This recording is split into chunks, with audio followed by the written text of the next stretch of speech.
Alright, hello everybody, Friendly Red here, with what may be the most exciting initial impressions video yet. We've all been waiting for so long for any sort of news, info, teasers, trailers, or literally anything else regarding Team Cherry's next masterpiece, Silksong, the sequel to 2017's much beloved and critically acclaimed Hollow Knight. While it's still all quiet on the Silken front for most, I've personally had an exciting opportunity arise recently. By some crazy chance or miracle, I've been able to actually see and play Silksong myself, and it's been nothing short of miraculous.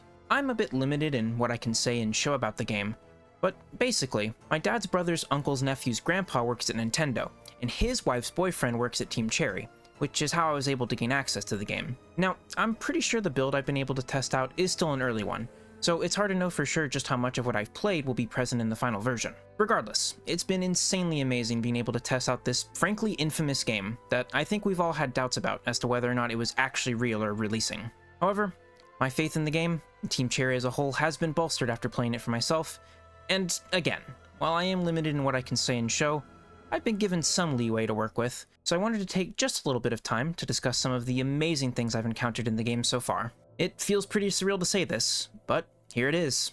Let's get into my initial impressions of Hollow Knight Silksong. On the surface, Silksong looks, plays, controls, and feels very similar to how Hollow Knight did, but that's probably for the best. Sure, Hornet is much more agile and majestic feeling to control, I guess, but otherwise, if you played Hollow Knight, you'll feel right at home in Silksong, which I think was to be expected. I mean, this is a direct sequel after all, borrowing and taking some assets from that original game, and it's clear that Team Cherry was smart in choosing what to reuse, so they could focus in on all the new stuff.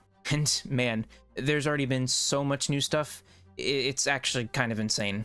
I think right away, the biggest and most noticeable change is in the character portraits they added for dialogue sections.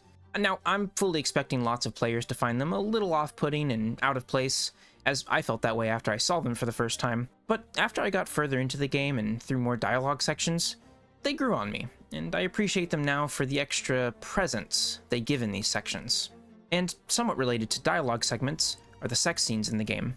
More so than with the portraits, these really caught me off guard, especially considering there are like 9 of them within the first 20 minutes of gameplay, but I will say that after the 60th one, I began to understand their inclusion more, and their importance to the overall narrative Team Cherry is trying to weave here. But you know what's better than that? Fishing. And thankfully, Team Cherry has us covered here in Silksong, as I must have saw just how popular fishing is in lots of games on the market now, and decided to incorporate it into the game. One thing you may pick up on here, and as I continue to discuss the game, is that Team Cherry went pretty wild experimenting with different art styles and control methods in the game, and while it can create a sort of mismatch while you're playing, it also ensures that Silksong has almost never-ending variety, and it's pretty crazy to see a small team capable of such feats. But yeah, the fishing minigame is good simple fun, much like the best fishing minigames out there right now, and I foresee myself spending hours in just this part of the game alone. I'm running close to the limit of info I can give out on the game, but there's at least one last thing I want to touch on briefly, that being the inclusion of a battle pass within the game. This will no doubt be the most controversial addition, and while I was initially really put off by it, I've come to see that it's actually a really smart addition to the overall experience. While all the individual gameplay sections and segments are good fun on their own, the battle pass, or Silk Pass as it's known as in-game, really incentivizes you to continue to engage with them, go deeper, and learn the more advanced mechanics, while also rewarding you with neat little cosmetics and trinkets you can equip on Hornet. This one right here is no doubt my favorite I've unlocked so far, and I'm sure there's going to be even more amazing rewards in the full game/Silk Pass. Okay, so I've just about reached the limit on what I can say about the time I've had with Silksong for now, but hopefully this brief taste is enough to whet the appetites of all the hungry fans out there. Take my word for it. The long time we've been waiting for this game has been put to good use, and if what's in this test build is indicative of even just a fraction of what will be in the final release, then I can safely say that Silksong will easily sell 10 Silksilion copies, no problem, and go down in history as one of the best Metroidvanias, and video games in general, of all time. The only other thing I can say is, well, just make sure you tune into the Switch 2 Direct tomorrow, as you may be surprised to see a certain bug or two during the presentation. Oh, actually, I was given permission to play just a small sample of one of the many amazing musical tracks you'll hear within the game, so take a listen.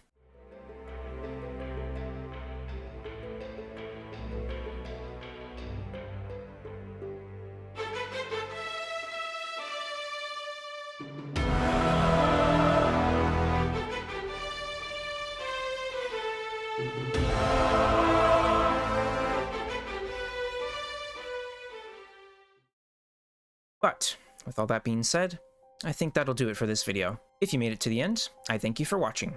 Your continued viewership and support is greatly appreciated. Hope I was able to entertain, inform, and perhaps instill some hope in any of you doubters out there. You know who you are. And last, but certainly not least, as always, I'll see you next time.